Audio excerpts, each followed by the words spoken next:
नमस्कार, स्वागत है आप सभी का इला क्लासेस में। मैं हूं अभिषेक और हम लोग पॉलिटिकल साइंस में प्लेटो को पढ़ रहे थे। प्लेटो को पढ़ने से पहले हमने थोड़ा सा बैकग्राउंड देख लिया था, उनका क्या बैकग्राउंड है, उन पर किस दार्शनिक का प्रभाव ज्यादा रहा और क्यों इनकी विचारधाराएं थोड़ी अलग रही। इसको समझने के बाद आज हम प्लेटो का न्याय का सिद्धांत पढ़ने वाले हैं। प्लेटो के न्याय का सिद्धांत अगर आप देखेंगे तो बहुत ही ज्यादा इंपॉर्टेंट है और इसमें कुछ बातें हैं जो आपको समझना पड़ेगा कि ऐसी क्यों है। क्योंकि देखिए, प्लेटो को अगर पढ़ेंगे तो कहीं ना कहीं एक ही विचार, उनका दर्शन का विचार जो मूलता है वो सबको प्रभावित करता है, क्योंकि वो दार्शनिक है। तो आप देखेंगे कि जो शिक्षा की व्यवस्था है उस पर भी दर्शन का प्रभाव पड़ा है। व्यक्ति का बृहद रूप उन्होंने बोल दिया है और शिक्षा के द्वारा ही समाज का निर्धारण हो रहा है। साम्यावस्था उनकी देखेंगे, साम्यवाद। ठीक है, साम्यवाद के बाद आप देखेंगे दार्शनिक राजा। तो कहीं ना कहीं उस चीज का प्रभाव आपको पूरे इनके दर्शन में दिखेगा। तो चलिए प्लेटो के न्याय को चालू करते हैं, फिर उसी क्रम में हम धीमे धीमे समझते हैं।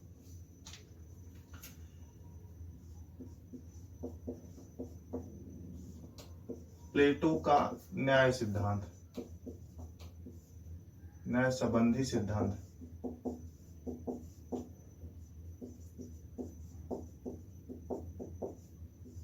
तो प्लेटो का न्याय संबंधी सिद्धांत में कुछ बातें देखिए। पहला क्या है, प्लेटो अपने न्याय के सिद्धांत को प्रतिपादित करने से पहले उस समय जो समाज में परंपराएं थी, प्रथाएं थी, उनको ये खंडित करने का प्रयास करते हैं।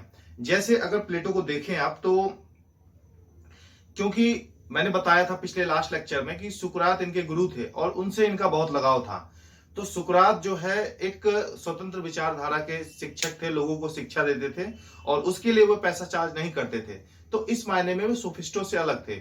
और क्योंकि वहां लोकतंत्र था और लोकतंत्र का जो एक सिस्टम था काफी ज्यादा भ्रष्ट था, और वो एक शिक्षक होने के नाते काफी ज्यादा पॉपुलर थे क्योंकि वे धन नहीं लेते थे और जहां भी जाते थे तो वो फिर उसकी आलोचना किया करते थे। तो एक प्रकार से वो राजद्रोह करते थे। राजद्रोह का मुकदमा लगाकर, राज्य का द्रोह करना ही राजद्रोह हो गया, तो राजद्रोह का मुकदमा लगाकर उनको जो है केस कर कर, जैसे आज की लैंग्वेज में समझे तो केस करके उनको जो है फांसी की सजा दे दी गई। फांसी क्या, मृत्यु की सजा दे दी गई। उनको विष दिया गया, जो सिस्टम उस समय था वहां पे मौत की सजा देने का। तो उसके तहत जो है प्लेटो का इस पर बहुत बुरा प्रभाव पड़ा, क्योंकि प्लेटो सामंतवादी परिवार से आते थे। कहने को तो राजा बनना था लेकिन दार्शनिक बन गए और उनको लोकतंत्र और सिस्टम और विधि से जो है, विधि दंड से उनको घृणा हो गई। तो जिस क्रम में उन्होंने फिर आगे अपना विचार दिया। ठीक, अब इसलिए जो भी परंपराएं उस समय समाज में व्याप्त थी उनका ये विरोध करने लगे। देखिए जैसे क्या क्या तीन न्याय की परंपराएं जो बहुत फेमस थी वो उस समय वहां पे थी ग्रीक में, ठीक है, यूनान में।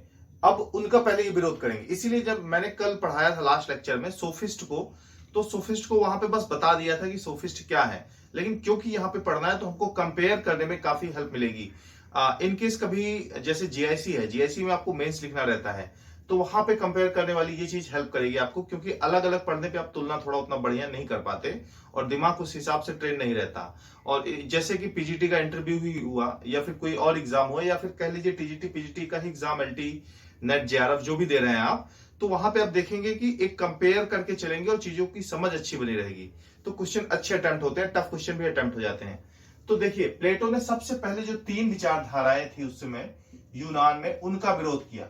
पहली विचारधारा आप देखें तो परंपरावादी,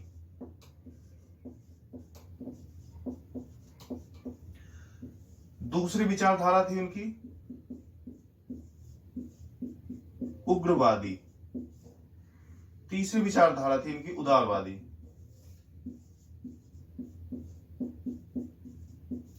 उदारवादी विचारधारा थी। अच्छा, इनके समर्थक भी थे, वो सोफिस्ट ही थे। जैसे परंपरावादी विचारधारा की अगर हम बात करें तो इसमें जो है पॉलीमार्कस थे, कैफिलस थे, कैफिलस और पॉलीमार्कस। इसके आप देखेंगे तो जो उग्रवादी विचारधारा थी इसके समर्थक कौन थे, थ्रेसिमैक्स।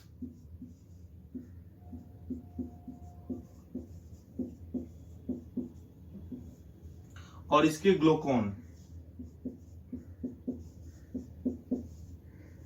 ठीक है, तो कई बार इनका नाम भी इंपॉर्टेंट होता है। जैसे आप आगे पढ़ेंगे, हॉब्स को पढ़ेंगे, सामाजिक समझौते का सिद्धांत दिया, तो वहां पे बहुत अच्छे से जब भी आपसे कभी इंटरव्यू में पूछा जाएगा या फिर आप जीआईसी वगैरह का मेंस लिख रहे हैं, उस पेपर को दे रहे हैं, तो आप बढ़िया से एक्सप्लेन कर पाएंगे, चीजों को समझ पाएंगे, इसलिए इनको साथ में जोड़ना आवश्यक है। अब जैसे हॉब्स को पढ़ेंगे तो इनका विचार थोड़ा सा वहां पे आएगा, इंटरव्यूअर आपसे पूछ सकता है या फिर ऐसा मेंस में लिखने के लिए आ सकता है कि जो है, जो हॉब्स ने सामाजिक समझौते का सिद्धांत दिया, अशक्त लोगों की आवश्यकता है समझौता समाज, ठीक है, समझौता न्याय के लिए उन्होंने किया था, तो ऐसा पहले किसी और ने भी कहा है, तो आप यहां से जोड़ पाएंगे। हालांकि जब हॉब्स को पढ़ेंगे तो वहां पे हम डिटेल से पढ़ेंगे, यहां बस बता दे रहे हैं और किसके साथ तुलना कर दे रहे हैं, प्लेटो के साथ। देखिए अब जो कैफिलस थे और पॉलीमार्कस, इनका विचार एक एक करके हम सब लोगों का देखेंगे ना। तो अब हम देखेंगे कैफिलस का विचार।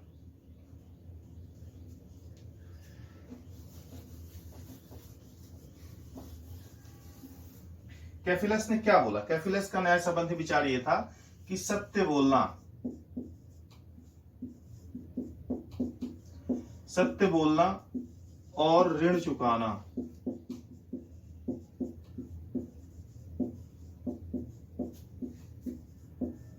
ही न्याय है। ठीक है, क्या बोलते हैं ये कैफिलस की, सत्य बोलना और ऋण चुकाना ही न्याय है। तो प्लेटो ने इनका क्या जवाब दिया? प्लेटो पहले खंडन करते हैं, मैंने बताया जितने भी विचार है पहले खंडन करेंगे, उसके बाद अपनी बात रखेंगे। वो साबित करते हैं कि भाई आप लोग जो सोच रहे हो वो आंशिक रूप से जो है मतलब पूर्ण रूप से सत्य नहीं है, कहीं थोड़ी बहुत सच्चाई हो सकती है, और जो आप सोच रहे हैं वो विचारधारा ही गलत है। तो पहले खंडन करेंगे एक एक करके, जो बहुत फेमस विचारधाराएं थी इनके बारे में क्या बोलते हैं। प्लेटो बोलते हैं कि सदैव जो है, सदैव सत्य बोलना न्याय नहीं होता है। ठीक है, न्याय नहीं है। अब आप लोगों ने कहावत सुनी होगी, हमारे बुजुर्गों ने कहा है कि किसी का काम बनता रहे, किसी की भलाई हो तो थोड़ा सा झूठ बोल देना चाहिए। वहां पे न्याय जो है, सत्य तो हो सकता है लेकिन किसी का भला नहीं होगा ऐसे न्याय से। तो इन सारी चीजों को ध्यान में रख के ही इन्होंने, प्लेटो ने बोला होगा। तो इनका खंडन बस इतना सा याद रखना है, ज्यादा डिटेल में अभी जाए तो कम से कम 20 से 25 मिनट तो इसी में लग जाएगा। लेकिन आपको पता है कि किसी भी, जो भी आप पेपर देने आए हैं, पीएचडी नहीं करना है आपको, तो किसी भी एग्जाम में इसके आगे उपयोगी नहीं होगा। चलिए अब हम देखते हैं किसको, पॉलीमार्कस को।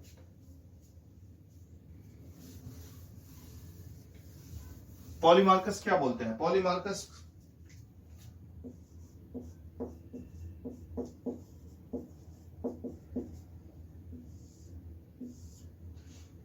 बोलते हैं, देखिए अब इन्होंने क्या बोला कि कैफिलस ने सदैव सत्य बोलना, सदैव सत्य बोलना और ऋण चुकाना ही न्याय है।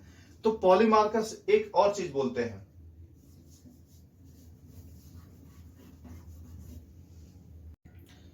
तो पॉलीमार्कस हमने क्या बताया, पॉलीमार्कस में क्या है कि इन्होंने बोला कि शत्रु के साथ शत्रुता और मित्र के साथ मित्रता। ठीक है, शत्रु के साथ शत्रुता और मित्र के साथ मित्रता ही न्याय है। शत्रु के साथ शत्रुता और मित्र के साथ मित्रता ही न्याय है। तो प्लेटो ने बोला कि देखो ये तो जो है स्वार्थ की भावना की बात कर रहे हो, जो आपका शत्रु है उसके साथ आप खराब व्यवहार करोगे, जो आपका मित्र है वो अच्छा व्यवहार करोगे। मित्र का तात्पर्य ही क्या होता है? मित्र का तात्पर्य यह हुआ ना कि आपके हर परेशानी में, सुख दुख में साथ रहे।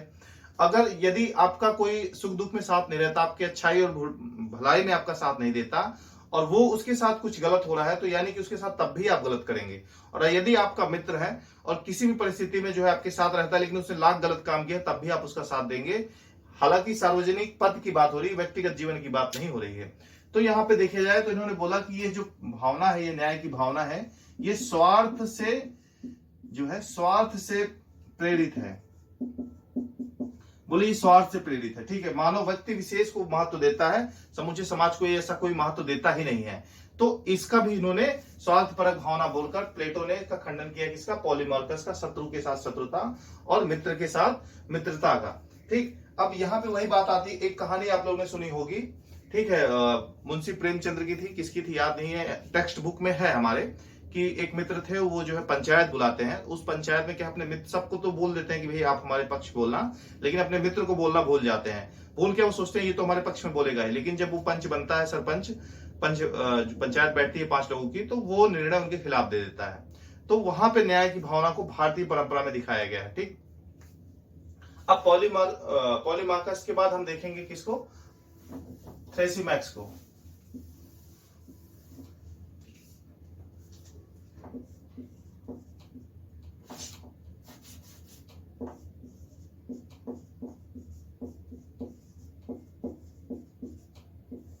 अब थ्रेसिमैक्स क्या बोलते हैं, इनका मानना है, आप देखेंगे इनको उग्रवादी परंपरा के तहत रखा गया है। इनका मानना है कि शक्तिशाली का हित ही न्याय है। क्या बोलते हैं ये, शक्तिशाली का हित ही न्याय है।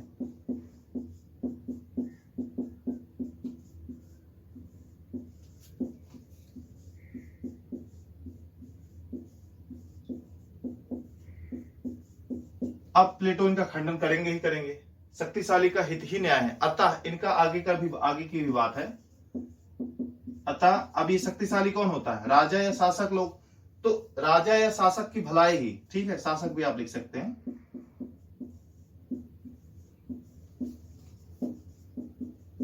भलाई ही न्याय है।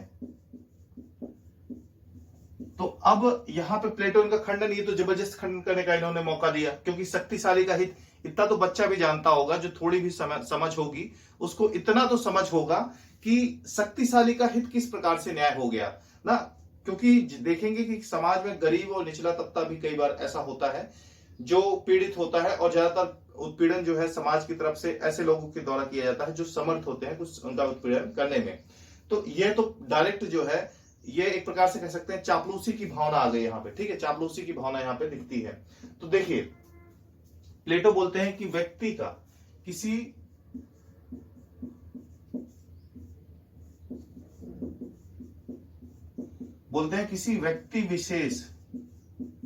व्यक्ति विशेष का हित ही न्याय नहीं है। क्या बोलते हैं फिर, बल्कि समूचे समाज का, यानी कि पूरे समाज का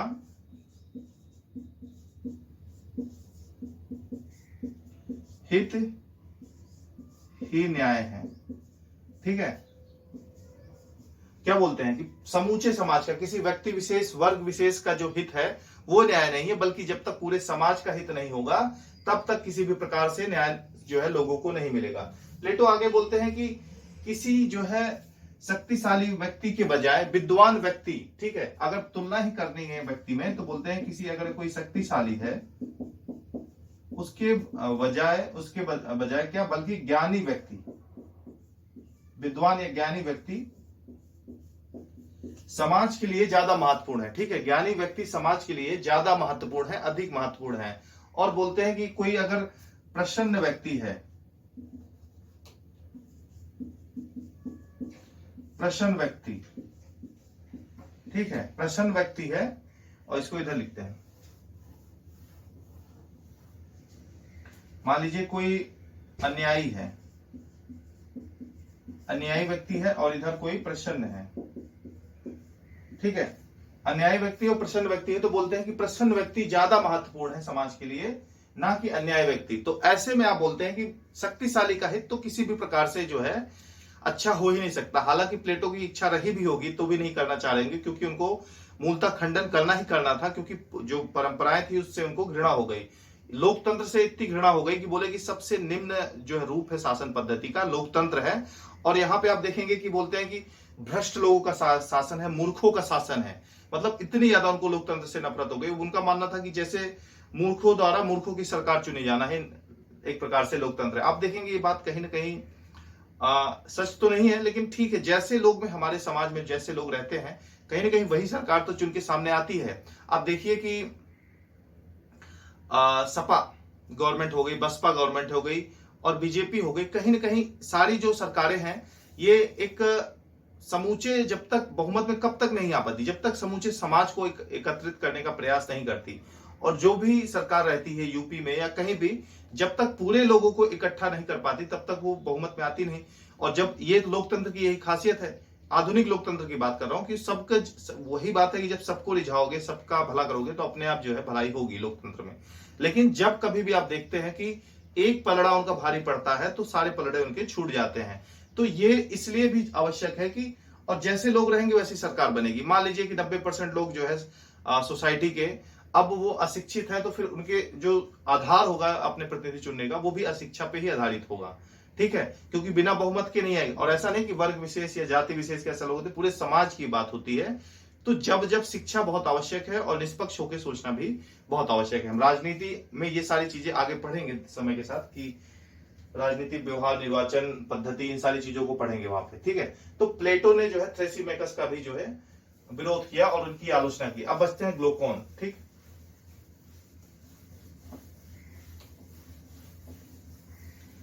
ग्लूकोन क्या बोलते हैं?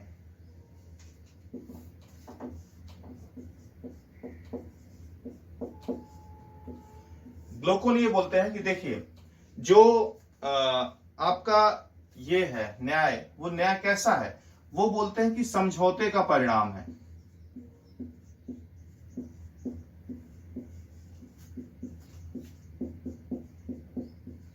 न्याय समझौते का परिणाम है। असक्त व्यक्तियों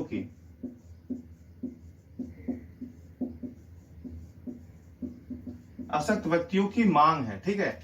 यानी कि न्याय को जो है बनाया गया है, पहले से नहीं था। समझौते का मतलब क्या होता है? समझौता हम आप आपस में मिलकर सोसाइटी में कुछ काम करने के लिए या फिर किसी लक्ष्य के लिए करते हैं ना। तो अब ये बोल रहे हैं कि समझौते की मांग है, परिणाम है, और असक्त व्यक्तियों की मांग है, यानी कि जो कमजोर है उनको न्याय की आवश्यकता होती है। तो कहीं ना कहीं यही मैंने बोला था कि हाफ से इनकी जो है तुलना आप कर सकते हैं। लेकिन देखिए यहाँ पे प्लेटो इनका भी विरोध करेंगे, करना ही है उनको, ठीक है, उन्होंने ठान ही लिया है, तभी तो अपने न्याय का सिद्धांत वो रख पाएंगे। और क्योंकि एक जो सोसाइटी थी, परंपरा उसमें चल रही थी, उससे काफी ज्यादा वो खिन्न भी थे, इसलिए परंपरा और विधि का भी उन्होंने विरोध किया।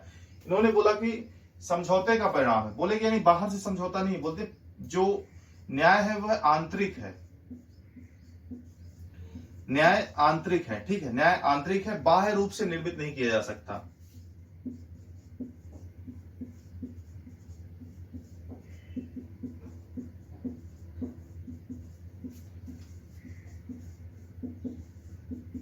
बाह्य रूप से निर्मित नहीं किया जा सकता,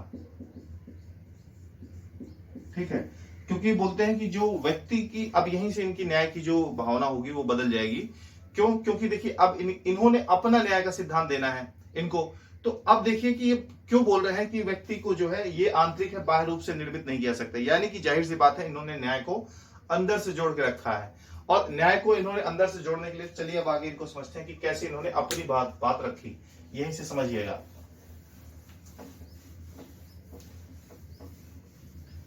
देखिए अब क्या है कि इन्होंने सबका खंडन कर दिया, तो इनके न्याय के सिद्धांत को समझने के लिए थोड़ा सा राज्य के संबंध में इनके विचारों को समझना आवश्यक है। क्योंकि इन्होंने आंतरिक बोला, तो व्यक्ति की, और दार्शनिक है ये, तो व्यक्ति की आंतरिक चीज किससे आप जोड़ सकते हैं? दर्शन के साथ। तो देखिएगा यहां पे आएगा आत्मा, यानी कि व्यक्ति, आत्मा, ठीक है। तो क्योंकि ये दार्शनिक है तो व्यक्ति को बार बार आत्मा ही बोलते हैं, तो व्यक्ति की बात जहां आए वहीं आत्मा की बात आ जाएगी। क्योंकि देखेंगे कि आत्मा, जैसे हमारी भी भारतीय परंपरा है, आप देखेंगे बोलते हैं कि जो है शरीर मरता है, आत्मा नहीं मरती, आत्मा हमेशा के लिए शाश्वत है। तो उसी प्रकार से बोलते हैं कि वास्तविक रूप जो है हमारी आत्मा ही है, शरीर तो बदलते रहते हैं। तो उसी प्रकार से बोलते हैं कि जो आत्मा है व्यक्ति की, उसी में जो है कुछ बेसिक लक्षण, जो बेसिक गुण होते हैं, उसी का जो है विस्तार हो जाता है बाहर। देखिए पहली चीज तो ये बोलते हैं कि व्यक्ति का बृहद रूप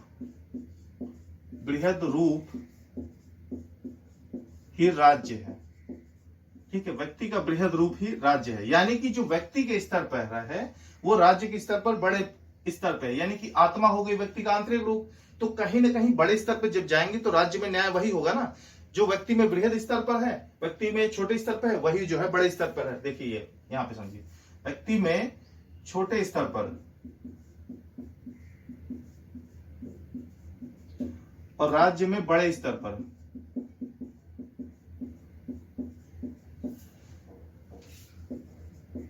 जो व्यक्ति में छोटे स्तर पर है वह है राज्य में बड़े स्तर पर है। तो ये है क्या, ठीक है, ये है क्या, यानी कि कहीं ना कहीं आप देखेंगे कि जो ये ना आत्मा की मूल भावना के साथ व्यक्ति के चरित्र के साथ जोड़ के देखते हैं। इसीलिए इनका स्टेटमेंट है कि राज्य का निर्माण, क्योंकि व्यक्तियों से राज्य बनता है, और व्यक्ति, हमने देखा कि ग्लोकोन का इन्होंने समर्थन नहीं किया इस बात पे, क्योंकि बोल रहे थे कि समझौता किया है, समझौता बाहरी है तो आंतरिक चीज है।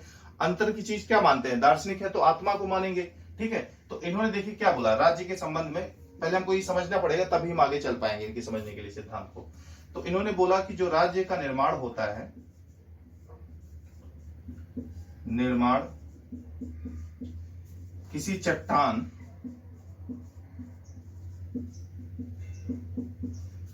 या वृक्ष, चट्टानों या वृक्षों से नहीं होता है, बल्कि क्या बोला इन्होंने, बल्कि उसमें निवास करने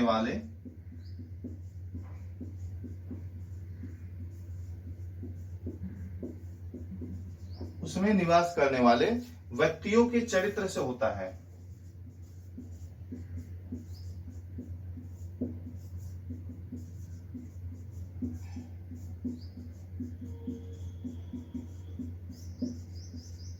ठीक है, व्यक्तियों के चरित्र से होता है। यहां पे एक बात तो एकदम साफ हो गई कि ये जो राज्य का निर्माण हो रहा है ये कैसे हो रहा है, जो व्यक्ति के छोटे स्तर पर है वही राज्य में बड़े स्तर पर है, और व्यक्ति का चरित्र यानी कि आत्म तत्व प्रमुख है, ठीक है, बाह्य चीजों को इतना महत्व नहीं दिया है। तो अब यहाँ पे हम लोग समझते हैं कि व्यक्ति को उन्होंने माना कैसे है, कैसे व्यक्ति का मूल भाव जो है राज्य के स्तर पर न्याय की भावना को बढ़ाएगा। देखिए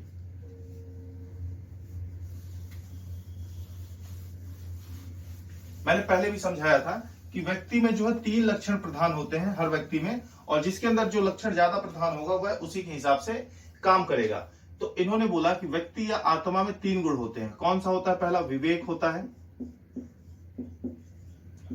दूसरा होता है साहस, ठीक है, तीसरा होता है उत्पादन या वासना, आप कह लीजिए वासना,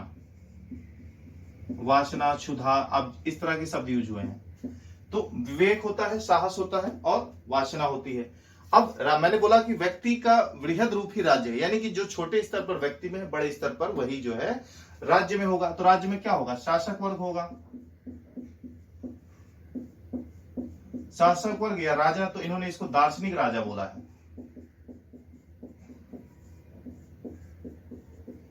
ठीक है। साहस में क्या करेंगे? ये सैनिक वर्ग की बात करते हैं। और उत्पादक वर्ग वासना प्रधान, क्षुधा या वासना को देखेंगे तो उत्पादक वर्ग, ठीक है। क्षुधा या वासना के उत्पादन, यहां से उत्पादक वर्ग का निर्माण होता है। मतलब हर व्यक्ति के अंदर एक प्रधान लक्षण है, सभी के अंदर ये तीनों गुण पाए जाते हैं, किसी में कम किसी में ज्यादा। जिसके अंदर जो ज्यादा वर्ग पाया जाता है वही समझा जाता है। जैसे किसी के अंदर विवेक ज्यादा है तो उसको विवेकी कहेंगे, किसी के अंदर अगर साहस ज्यादा है तो उसको जो है मनोवेग ज्यादा है तो उसके अंदर साहस की भावना ज्यादा होगी, साहसी बोलेंगे। वासना या क्षुधा की भावना ज्यादा होगी, जिसके अंदर संसारिक चीजों में महत्व ज्यादा इंटरेस्ट लेता होगा, तो वो जो है व्यापार वगैरह में बहुत अच्छा होगा, ठीक है, व्यापार में। तो उसको उसी, जब यही लोग इकट्ठा हो जाते हैं तो वही एक वर्ग बनाते हैं बड़े स्तर पर, शासक वर्ग, सैनिक वर्ग और उत्पादक वर्ग, ठीक है। तो अब यहाँ पे न्याय की बात कैसे आती है? यहाँ पे न्याय बोलते हैं कि देखिए न्याय, अब प्लेटो अपने न्याय के सिद्धांत को देते हैं। प्लेटो बोलते हैं कि न्याय क्या है? अपने अपने कार्यों को करना और दूसरे के कार्यों में हस्तक्षेप न करना, यही न्याय है। यानी कि अपना कर्म, अपने धर्म का पालन आप कीजिए और जो दूसरों का काम है उसमें हस्तक्षेप न कीजिए, उनमें उनको करते रहने दीजिए, ठीक है। तो स्वकर्तव्य का पालन, अपने कर्म, अपने निर्धारित कर्म, ठीक है, ऐसा बोल दीजिए, जिस कर्म जो आप कर रहे हैं, निर्धारित कर्म को करना और दूसरों के कार्यों में हस्तक्षेप या बाधा, हस्तक्षेप ना करना,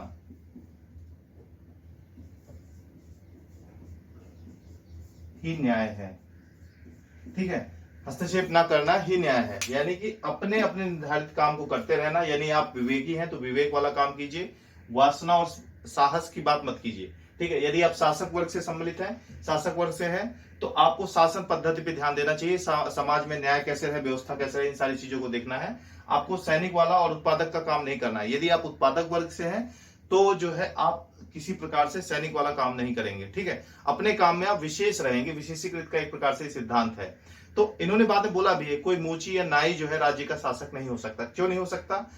सीधी सी बात है, इन्होंने बोला कि जब आपको जूता सिलाना होता है, जूता फट जाता है, जूते में पॉलिश करना होता है, तो आप ऐसा नहीं है कि आप जो है कपड़ा प्रेस करने वाली दुकान पे जाते हैं, ठीक है। जब आपका एक्सीडेंट हो जाता है, जब आपको चिकित्सा की आवश्यकता होती है, इनकेस अगर मॉडर्न अभी की लैंग्वेज में समझे तो हॉस्पिटल जाना होता है, तो बेस्ट हॉस्पिटल और अच्छे डॉक्टर के पास जाते हैं। ऐसा कोई झोला छाप या कहीं भी खोल के बैठा है तो आप, अगर विश्वास नहीं है तो आप नहीं जाएंगे, भले ही झोला छाप ये छोटा है, अगर आपका विश्वास जम गया है तो आप जाएंगे। तो जब आप जिंदगी की हर छोटी आवश्यकताओं के लिए आप देखते हैं कि आपको विशेषीकृत इंसान चाहिए, तो फिर बोलते हैं कि राज्य को चलाने के लिए भैया कैसे कोई चला सकता है, अनाड़ी व्यक्ति चला सकता है। ये तो दार्शनिक राजा का सिद्धांत पढ़ेंगे तो हम देखेंगे, लेकिन वो भी यहीं से चलेगा। अब आपको दो चीज समझ में आ रही होगी कि व्यक्तिगत रूप में और बृहद रूप में। तो इन्होंने न्याय के दो चीज बताया। देखो, एक चीज ये है कि इन्होंने बोला, यहां पे अगर देखें कि अपने कार्यों को करते रहना, न्याय दो रूप हो गए, व्यक्तिगत रूप और सामाजिक रूप। व्यक्तिगत रूप और सामाजिक रूप, ठीक है। तो ये व्यक्तिगत रूप हो गया। व्यक्तिगत रूप क्या हो गया कि अपने तीनों जो कर्म है उसके हिसाब से करना, ठीक है, जब जहां पे आवश्यकता हो, और इन तीनों कर्मों का संचालन विवेक के द्वारा किया जाना चाहिए। यानी कि जितने भी महत्वपूर्ण निर्णय हैं वो आप विवेक के द्वारा लेंगे। सामाजिक स्तर पर न्याय क्या है? व्यक्तिगत स्तर पर तो न्याय हो गया कि तीनों वर्गों के द्वारा अपने अपने कामों को करना और दूसरे के कामों में हस्तक्षेप ना करना ही न्याय है। अब यहां पे क्या है कि इसका संचालन कौन करेगा? तो जैसे यहां विवेक वर्ग कर रहा था, विवेकी व्यक्ति का विवेक कर रहा था, वहां पे ये बोलते हैं कि इन तीनों पे नियंत्रण या संचालन जो एक प्रकार से होगा, मार्गदर्शन, वो शासक वर्ग करेगा। तो व्यक्तिगत स्तर पर न्याय ये हो गया, सामाजिक स्तर पर न्याय ये हो गया। तो इस प्रकार से आप समझेंगे कि कोई व्यक्ति अथवा राज्य आदर्श और न्यायशील कब होता है? आदर्श और न्यायशील, ठीक है। अगर हम देखें व्यक्ति स्तर पर, व्यक्ति के स्तर पर और राज्य के स्तर पर, ठीक है। तो व्यक्ति के स्तर पर अपने जो प्रधान लक्षण या गुण है उसके हिसाब से करना, और अन्य जो आपके अंदर गौण लक्षण है उस पे जो है उस पे ज्यादा फोकस ना करना, यही व्यक्ति के स्तर पर न्याय हो गया, और विवेक से काम लेना। और सामाजिक स्तर पर या राज्य के स्तर पर एक चीज यहां ध्यान दीजिए कि सामाजिक और राज्य, मैं दोनों क्यों बोल रहा हूं? क्योंकि प्लेटो ने समाज और राज्य को अलग माना ही नहीं है। तो यहां से आप एक चीज क्लियर कर लीजिएगा कि संप्रभुता की भावना भी नहीं है, क्योंकि राज्य की ही भावना संप्रभुता संबंधित है। तो समाज और राज्य को इन्होंने एक ही माना है। तो जैसे यहाँ पे समाज बोलिए, राज्य बोलिए, इसमें प्रॉब्लम नहीं है, लेकिन हाँ आगे जब हम पढ़ेंगे तो वहां हम समझेंगे चीजों को बारीकी से, ठीक है। खासकर सिद्धांत जब पढ़ेंगे तो सिद्धांत पे इस चीज को बहुत डिटेल से बताया गया है। अब देखिए, तो आदर्श आपसे पूछा जाए कि सामाजिक व्यक्ति के स्तर पर आदर्श और न्यायशील दशा क्या है प्लेटो के अनुसार? तो व्यक्ति के अपने प्रधान लक्षण या प्रमुख लक्षण के हिसाब से काम करना, ठीक है, और उसका संचालन विवेक के द्वारा करना। इसी प्रकार से सामाजिक स्तर पर न्याय क्या है कि तीनों वर्गों द्वारा अपना अपना काम करना, अन्य वर्ग के कार्य में हस्तक्षेप न करते हुए काम करना ही न्याय है, और इनका संचालन जो होना चाहिए वो शासक वर्ग या दार्शनिक राजा वर्ग के द्वारा होना चाहिए। तो ये तो एकदम से क्लियर हो गया कि न्याय प्लेटो का क्या है। प्लेटो के न्याय को हमने बहुत अच्छे से समझ लिया, लेकिन उसके अलावा भी कुछ चीजें हैं जो हमको समझना आवश्यक है ना। अब देखिए यहाँ पे थोड़ा सा समझ लेते हैं जल्दी से, उसके बाद ये खत्म हो गया चैप्टर। ये बोलते हैं, जैसे कि हमने पढ़ा, तो बोलते हैं कि कुछ व्यक्ति के प्रमुख लक्षण होते हैं, उसके सद्गुण होते हैं, उसी के हिसाब से इस वर्ग को जो हमने पढ़ा निर्माण होता है। जैसे देखिए, कई बार एक क्वेश्चन आ सकता है, तो प्रमुख लक्षण,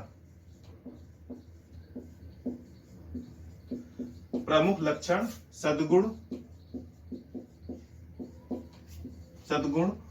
और उसके बाद बोलते हैं वर्ग, ठीक है। ये वैसे आपको समझ में आ गया होगा, लेकिन कई इस तरह से भी क्वेश्चन फॉर्म कर सकता है। जैसे कि अगर प्रमुख लक्षण आपका विवेक है, ठीक है, तो प्रमुख लक्षण आपका विवेक है, उसके बाद आपका जो है सैनिक वर्ग में मनोवेग हो गया, ठीक है, मनोवेग हो गया, यहां पे वासना या क्षुधा हो गई, ठीक है। तो आप यहां पे क्या आपका सद्गुण हो जाएगा, सद्गुण आपका बौद्धिक हो जाएगा। आप विद्वान है, यहाँ पे ऐसे भी लिख सकते हैं, आप विद्वान है, ठीक है, आप विद्वान है। यहाँ पे बस समझने वाली बात है, बाकी कोई ऐसा अंतर नहीं है। विद्वान है तो आपके अंदर विवेक ज्यादा होगा, ठीक है। मनोवेग है तो आपके अंदर साहस होगा, और वासना और क्षुधा ज्यादा है तो आपके अंदर संयम होगा, ठीक है। तो कौन सा वर्ग होगा यहाँ पे? शासक वर्ग, शासक वर्ग या राजा अथवा दार्शनिक राजा। यहां पे आपका हो जाएगा सैनिक वर्ग,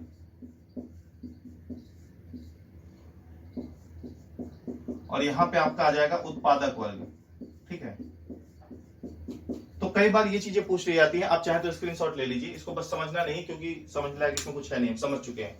इसके बाद हम देखेंगे कि जो प्लेटो का न्याय है, अगर आधुनिक न्याय से इनकी तुलना कर दी जाए तो क्या होगा आधुनिक न्याय से। देखिए प्लेटो का जो न्याय है, आधुनिक न्याय,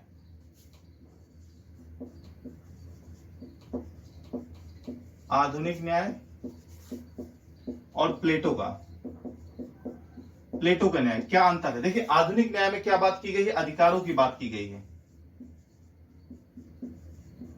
आपको देखिए मूल अधिकार दिए गए हैं, आर्टिकल 14 से लेके, देखिए 14 क्या, मूल अधिकार तो 12 से 35 तक हैं, लेकिन उसके बाद विभिन्न रूपों में बांटे गए। स्वतंत्रता, समानता का अधिकार, स्वतंत्रता का अधिकार, शोषण के विरुद्ध अधिकार, शिक्षा और संस्कृति का अधिकार, धर्म का अधिकार, इस हिसाब से संवैधानिक उपचारों का अधिकार, ये सारी चीजें दी गई हैं। तो लेकिन आधुनिक अधिकार की बात करता है, लेकिन ये बात किसकी करता है? आप खुद ही बताइए।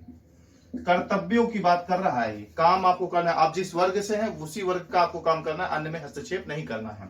उसके बाद इसका उद्देश्य क्या है? आज के उद्देश्य का उद्देश्य है तो अधिकारों की रक्षा की बात है, ठीक है, अधिकारों की रक्षा की बात ही करता है। लेकिन प्लेटो क्या बोलते हैं? प्लेटो बोलते हैं देखिए अधिकारों की रक्षा नहीं करना है भैया, आपको अपने कार्यों में हस्तक्षेप नहीं करने देना है, ठीक है। तीनों वर्गों में सामंजस्य स्थापित करना है।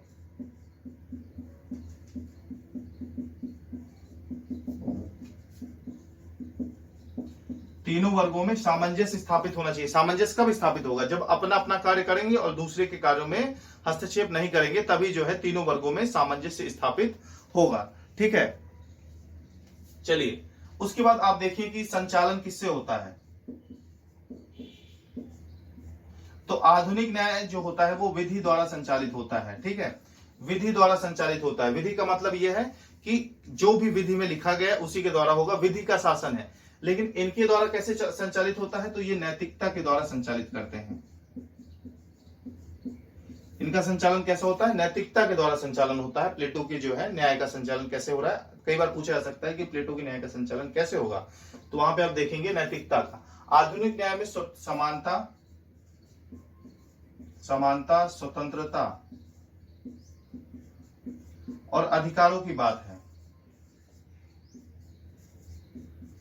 ठीक है। समानता, स्वतंत्रता और अधिकारों की बात की जाती है, लेकिन प्लेटो के न्याय में ऐसा कुछ भी नहीं है, ठीक है। स्वतंत्रता, समानता और अधिकारों की बात बिल्कुल भी नहीं है। तो ये आधुनिक न्याय हो गया और ये प्लेटो का न्याय होगा। तो हमने तुलना भी कर ली। एक चीज और हम देखते हैं जो इंपॉर्टेंट है, प्राय जो बहुत इंपॉर्टेंट हो जाता है, परीक्षाओं में पूछा जाता है, क्या कि किसने प्लेटो को क्या कहा है और प्लेटो के न्याय के सिद्धांत को क्या कहा जाता है। जैसे देखिए प्लेटो का न्याय का सिद्धांत क्या बोला जाता है, अक्सर इस पे आरोप क्या लगाए जाते हैं। प्लेटो के न्याय के सिद्धांत के बारे में हम देखेंगे तो इसको बोला जाता है स्वकर्तव्य मूलक, ठीक है। विशेषीकरण का सिद्धांत,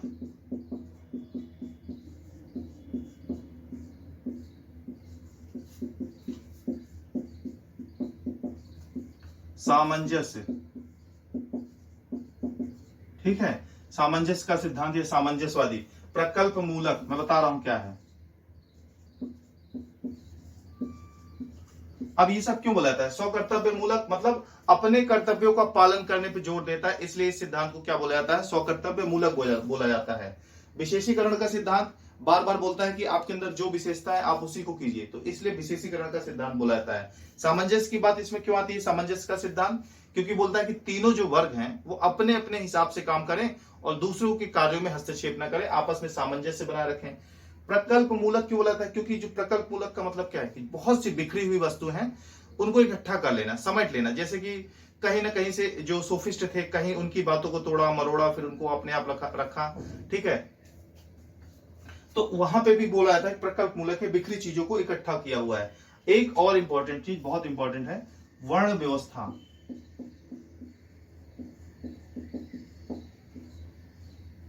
वर्ण व्यवस्था आप देखेंगे, भारतीय वर्ण व्यवस्था में क्या है कि वर्ण व्यवस्था बटी हुई थी, ब्राह्मण वर्ग, क्षत्रिय वर्ग, वैश्य वर्ग और शूद्र वर्ग। तो ये लोग भी तो अपना अपना ही काम कर रहे थे, दूसरों के कार्यों में हस्तक्षेप नहीं कर रहे थे। क्षत्रिय वर्ग पूजा सुनाने का काम नहीं कर रहा था, शिक्षा देने का काम नहीं कर रहा था, यज्ञ अनुष्ठान नहीं कराता है। वैश्य वर्ग क्षत्रिय का काम नहीं कर रहा था, वो अपना काम कर रहा था। शूद्र वर्ग अपना काम कर रहा था। तो आप देखेंगे कि कहीं ना कहीं जो परंपरा थी, हो सकता है प्लेटो घूम फिर के आए हों और काफी प्रभावित रहे हों, क्योंकि बहुत से ग्रंथ पूरे मिल नहीं पाते उनके। ठीक है, रिपब्लिक हो गया, स्टेटमेंट्स हो गए, ठीक है, क्रेटो हो गया, हमने इसके पहले लेक्चर में देखा था कि जो कि महत्वपूर्ण ग्रंथ है उनके। तो ये चीज वर्ण व्यवस्था से समतुल्यता रखते हैं उनकी। ठीक है, तो यहाँ पे कई बार बोला जा सकता है, क्वेश्चन इस तरह से आ सकता है, तो आपको ये चीज समझना रहेगा। ठीक है, वर्ण व्यवस्था से समानता। अच्छा, कुछ स्टेटमेंट है इंपॉर्टेंट जो इनके बारे में है, देखिए मैं बता रहा हूं।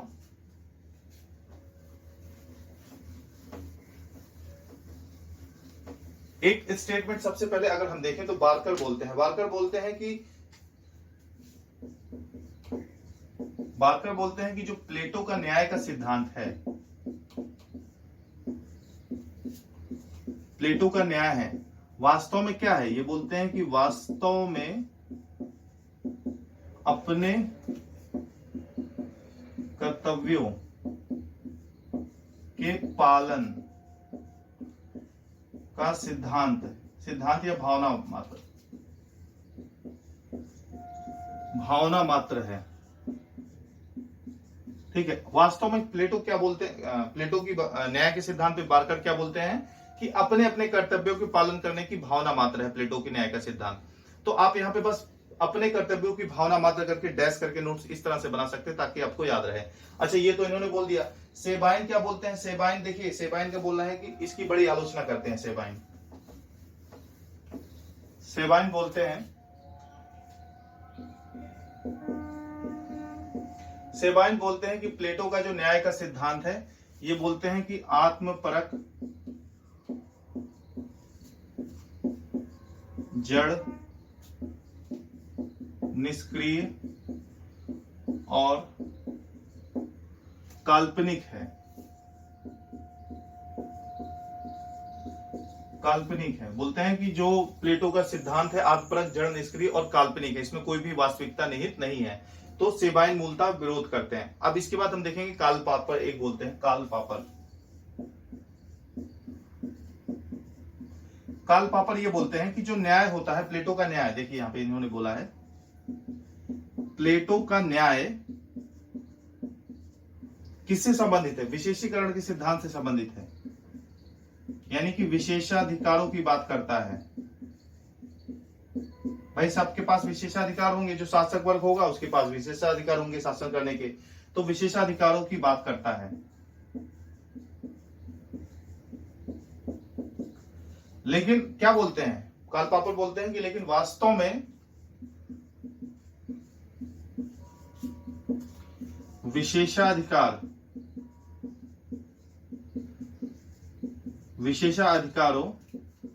का ना होना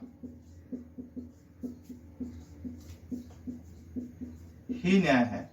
मतलब कि अगर व्यक्ति के पास विशेषाधिकार नहीं होगा तभी तो न्याय मिलेगा। विशेषाधिकार मतलब जैसे आप देखते हैं कि जो कानून की देवी हैं उनके हाथ में एक तराजू रहता है, यानी कि ये बात स्पष्ट है कि अगर कोई भी उनका अपना आ जाए तो वो पहचानेंगे नहीं, पट्टी का तात्पर्य है। और वो आपके कर्मों से, आपकी जो न्याय, जो कर्म होंगे, जो आपके सामने एविडेंस होंगे, ठीक है, निष्पक्षता से उसको तौलेंगी और तब जो है न्याय होगा। तो यानी कि आप कितने भी किसी के खास हो, कितने भी किसी पद पे हो, उससे कोई बहुत फर्क नहीं पड़ता है। ये न्याय की मूलतः भावना है। तो ये इन्होंने एक प्रकार से देखा जाए तो कार्ल पॉपर इनका विरोध करते हैं।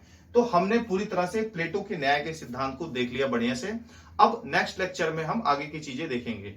ठीक है, इसके बाद शिक्षा का सिद्धांत प्लेटो का, और साम्यवाद का सिद्धांत, और उसके बाद जो है दार्शनिक राजा का सिद्धांत रह जाते हैं।